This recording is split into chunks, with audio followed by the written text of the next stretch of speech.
Magandang araw mga kaibigan. Bigyan natin ng reaction opinion itong post sa Ping Lacson official Facebook page. Tungkol ito sa privilege speech ni Senator Lacson sa Senado kahapon. Sabi niya,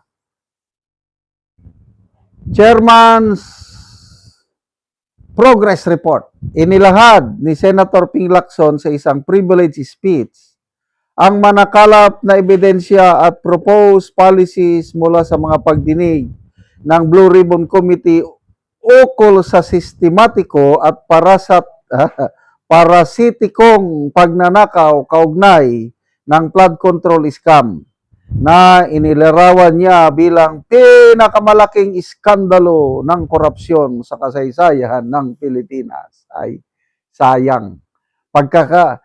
Pagkakataon na sana ito ni Senator Lacson na magningning na bayani ng sambayan ng Pilipino sa pagsupil sa korupsyon. Kaya lang, sinayang niya ang pagkakataon. Bakit? Wala na. Sabi niya, since getting the required majority signatures for this representation to be able to report out on the floor your BRC's partial committee report on the flood control project saga seems doomed. Napakyas, natalo, doomed. So, mabuti namin niya na as Blue Ribbon Committee Chairman, he is doomed. Failure siya. Dahil halos walang gustong pumirma sa kanyang partial report. Kaya ang ginawa niya, nag-privilege speech na lang. Ang kawawang chairman.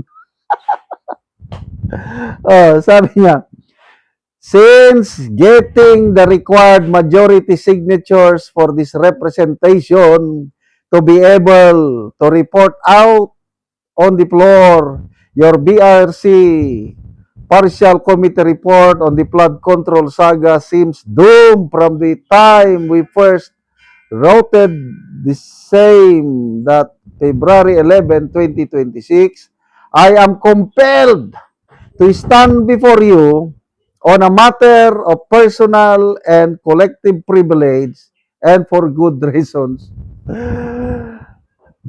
Natalo ako. Kulang ang nagpirma. Nilangaw ang aking partial report. Kaya, nandito ako ngayon, privilege speech na lang para mai-report ko ang nagawa ko as chairman. Ang kawawang chairman, may baril walang bala, may bulsa wala namang pera. Ay, nako. Kaya sabi niya, let me be uncompromising in this long course of inquiry. The Filipino taxpayers are the complainant. Ang gandang pakinggan, ano?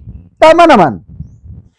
Kasi taxpayers money yung nakasalalay. Tayo talaga ang complainant. Kailan bakit hindi niya, yung galing niya bilang investigador, hindi niya ginamit. Kaya nga, sayang. Sayang. Bakit ka ba nagkaganyan? Wala na, idaan na lang natin sa kanta eh. Sabi niya, our duty to them, tayo daw. Ang duty daw ni Lacson. Our duty to them is to answer these three fundamental questions. Number one, where did the money go? Di siyempre, sa maleta. Maleta. Simple. Ano pa? How was this corruption executed? Di siyempre, may tatlong mastermind. Alam ko na kagad ang rason. Ano ba? How do we fix the system So it never happens again. Mag-resign kayo.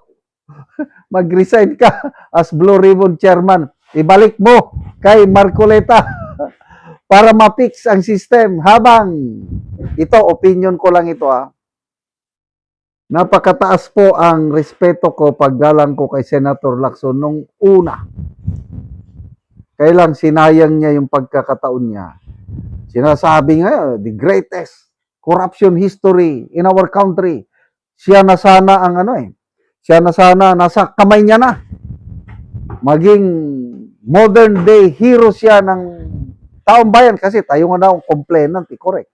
Tayo ang nawalan Kailang ano bang nangyari? Ang dami niyang dapat ipatawag na mga leads. Kasi very basic yung principle ng investigation. Go where the evidence leads. Unang lumabas, Gutesa. Hindi niya pinurso ang lead. Question niya ang credibility ni Gutesa.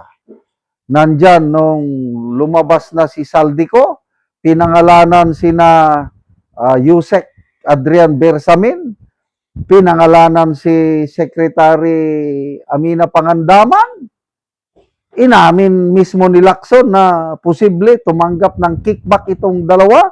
Hindi naman niya pinatawag. Nandyan yung dalawang aide ni Saldico. Ano yan? Mark Tiksay at Estrada ba yun? Hindi naman niya pinatawag. Nandyan yung Brave 18 Marines. Pasabog nila, grabe. Hindi naman niya pinatawag. Paano masasagot ang mga Kaya agree ako sa sinasabi ni Senator Cayetano na wala tayong makukuhang katotohanan sa ngayon. Panahon ni Lacson na Blue Ribbon Committee Chairman. I agree. Walang katotohanang lumalabas. Dahil isa ko sa naniniwala, perception ng karamihan, yung narrative na sinasabi ni Lacson, na selective investigation, naniniwala ko, there is selective investigation sa ginagawa ng Blue Ribbon. I'm sorry, opinion ka lang ito, I might be wrong. But I am entitled to my own opinion. Sinayang mo, Senator Lacson, ang pagkakataon na maging bayani ka sana. So ano ngayon, nilangaw ang kanyang committee report, walang pumirma, at inaamin niya, his report is doomed.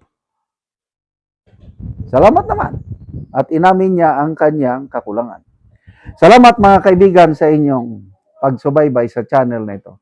Nakakatulong kayo ng malaki sa tribong Talandig ng Bukidnon dahil ang income natin sa channel na ito is pantulong po sa tribo. Namimigay tayo ng libreng yero at pako para makapagpatayo sila ng mas maayos na tirahan. Panoorin niyo ang video na ito. Karon si Lola mo ni ang mataga no Giero. Sa Ginoo. Si Lola, mataga no Giero. So si Lola mo nga buslot na ang iyang balay. So gipang sapahan na lang og karton or guba nga yero. Ang gipang sapa kay kung muulan, tuluan na daw kayo.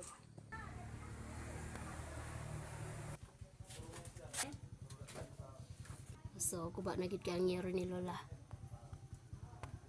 So karon Lola, pila na ni katuig ang imong balay? 20. So 20 years na ang balay ni Lola. So pila na imong edad Lola? 72. 72. So na kay anak Lola? Oh, anak man ako ang asawa ani. Si Lola, mga minyo nang iyang mga anak. O napakay ba na la? Namatay na. So balo na si Lola. So May, tabangan na lang siya sa iyang anak sa pag-atop sa iyang balay. sa edad din. Na. So 13 years na daw ang iyang bana nga nawala. So balo na si Lola. So iyang anak lang ang mag-atop sa iyang yero nga. Kuba na kayo, soloy kayo si Lola. So kinsa imong ipaatop Lola? Si William. So iyang anak ang ipaatop. Salamat sa Ginoo kay tagaan ko sin makaatop ko. Sige Lola. Salamat sa Ginoo kay sin na daot ko nga daghang pa ang mga tabangan.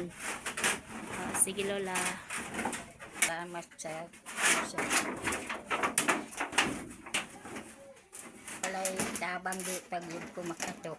Daghang salamat. Sige Lola, salamat po kaayo.